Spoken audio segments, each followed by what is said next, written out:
aperi umunsi ninjizwe igitego, aperi ajya Musanze gatsindwa ibitego 3. ntago ari ubwa mbere Musanze tsinze aperi, ariko she banzu nyemerere ko aperi yinjijwe ibitego 3 ari crise. aperi si mwaka ahantu itatsinzwe igitego ni kuri match ya Rayon Sport. aperi kubona clean sheet, match ya Kiyovu, match ya Mukura. noneho ikibazo ni ikingiki, aperi recruitment yari yakorewe Taleb, tubyumvikane n'ingufu biyongeremo muri iyi minsi, ni ingufu zijya gukemura cya kibazo cyo kubura igitego. therefore no kuvuga ngo ku gitego kimwe babonaga no kujya gushaka ibitego 2. izo ni kuvuniza. Yego, ntago uri bumbwire ko Omedi na Kiwanuka ataraba w'ingabezi. Ntago abiyumvisha Bishoboka aba international. Ntago uri bumvisha ko abasimbura babo Jado, abasimbura babo Haji ndetse na Barafinda ataraba winga bakora akazi. Ngo ni babaye bangahe? 4. Ntago uri bunyumvishe neza ko Tongi muri phase de réparation Togi habaye gutengeneza ibitego nkuko nabibonye ku mahoro. Togi ntago yaburi igitego muri phase de réparation.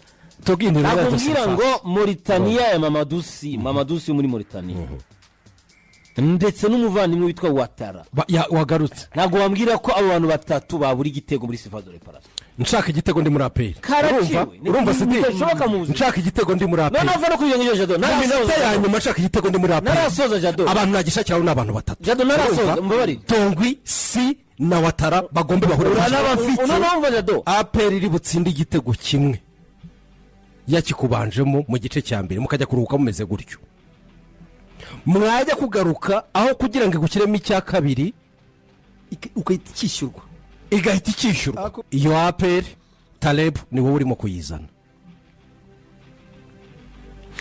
Ikintu tuzi kuri aperi tuyiziho ko kenshi yanengwaga kubona icyo gitego cy'ikinyuranyo, ariko aperi mwashobora gukina match 5 ukayishakamo igitego ukakibura.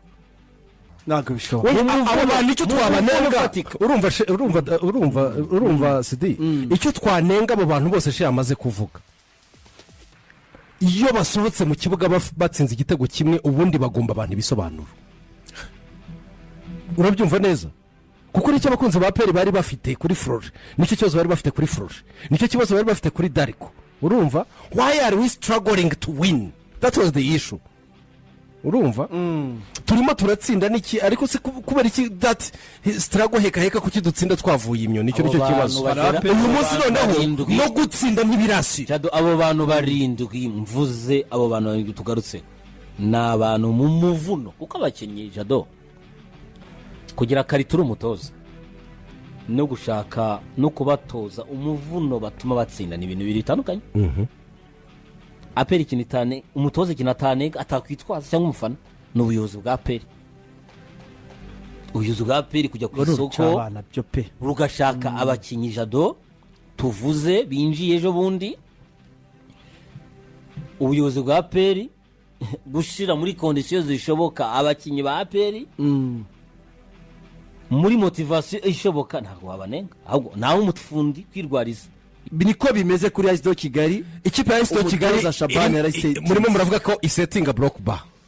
Iyi ekipe urumva muri match byibura izo nziza hafi mbere yo gukina na aperi baheruka gukina ninde? Rayon Sport barayitsinze. Rayon Sport bayitsinze bingahe? 2-0. Umuntu basha gusetinga block bar yarangiza gatsinda mbere ya Rayon Sport banganyije na polisi ubusa ku busa. Urabyumva Desire? Uyu iyo block bar ya Rayon Sport aperi ishobora kubabonamo igitego kimwe gusa cy'umupira w'umuterekano. Sibyo she? Ariko iyo Jado Kigali nayo marigre block bar yayo ntiza kubura byibura igitego kimwe. Jado, iyi ekipe ni nziza. Reka tujye mu mukino hagati. Iyo ekipe iratuje. Twabonye ibintu Jado, twabonye ibintu. Umukino watangiye tubona AS Kigali na APR. AS Kigali yakiriye impinduka zayo mu kibuga Jado. Kuri 11 babanje kuri Reyo. Ni babandi bagarutse.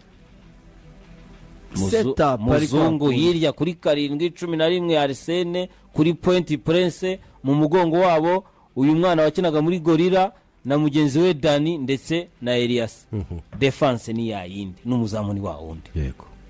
Ubwo 11 bacayutse. Ni babandi bacayutse. Aperi yabayoburije kugira impinduka muri axe kubera ko Yunus udahari. Kremari yagarutse. Yego. Ariko 2 na 3 ni babandi. aperi yakoze impinduka hagati dawuda niwe yakinaga gatandatu hanyuma box to box akajyamo umuvandimwe ruboneka wasize igitego ndetse ni mu mugongo w'umwataka akazana minba aperi yakoze impinduka ku buryo no mu mpande wabonaga ko n'abagande bari mu mpande n'umupointere wabo witwa Tongi ariko Jado iminota 15 yagiye kurangira 20 ya AS Kigali twarebaga iri mu irumujyo kuvuga ngo niba aperi ifite balo muri ka yabo baraho kuri block media aperi yakomeza kwegeza umupira inyuma baraza gukora ya block ba yabo bafite aba defenseur babiri beza baba Nigeria umwe nubize yitwa Eze na Frank Eze n'uwirabura wenda kwa mugufi undi udusatse nawe Frank niba Franklin urumva Franklin ayo axe centrale Jado umwe abagomba kuba ari free kubera ko umwe afata undi akora ku vertical hakaza Gigia ibumoso bwabo ruguriya mwana kina neza Didi yamaze no gushimangira ko muri defense yavuye muri mediane yatangire kumenyera ibitego bibiri kabiri arimo arakina muri equipe nationale bitege amurushi naga yijisho atera amakarita hejuru arahari ari ina ariko amurushi na Eric Jado kuri journée tumaze kureba zigera mu 9 Jado ku ikipe ya Cane niba ari abakinyi bahamagara bo hagati narebe ku ruhande yara kuri kabiri atera amakarita hejuru DJ turaza kumubonamo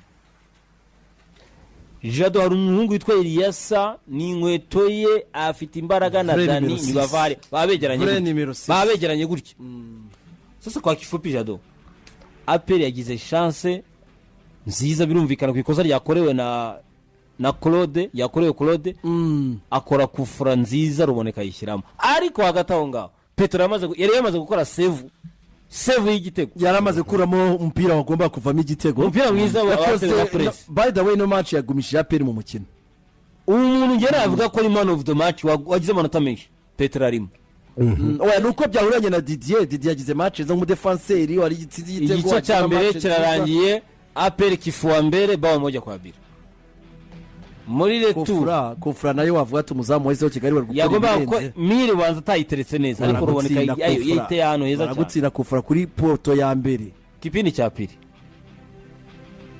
aperi iza kwishurwa igitego kiza cya Didi kugira ngo rebo uwo mupeti iri kosa ry'umuzamu wagaritse nabi cyangwa nawe hagaze nabi iriya miri se burayiri seriye hari miri hari kandi iri umuntu muremure witwa Prince yashyizeho Prince nawe ariko Jado umusentro ni bake kiri gitego cya ni miri ni igitego cya bake ni igitego cya miri kimwe kuva mutire nawe yari sawa kwitereka mutire ngemo natiye neza kuko n'ahantu yawuteretse Jado gutira neza ruboneka numwe mu bantu tuzi ukuboko kuryoshye urumva ruboneka turamuzi by the way uyu muhungu igitego cyabonetse nuko bajya bavuga ngo abakihariye nabagani bo bavuga ngo basima ugenze bagushima ugiye igihe ntazi bizabaho tutakimona muri iyi ligue ni ubanza ariko tuzibuka guha agaciro ruboneka umutire ni sawa n'umuzamu muhogo bagutera ruboneka umuntu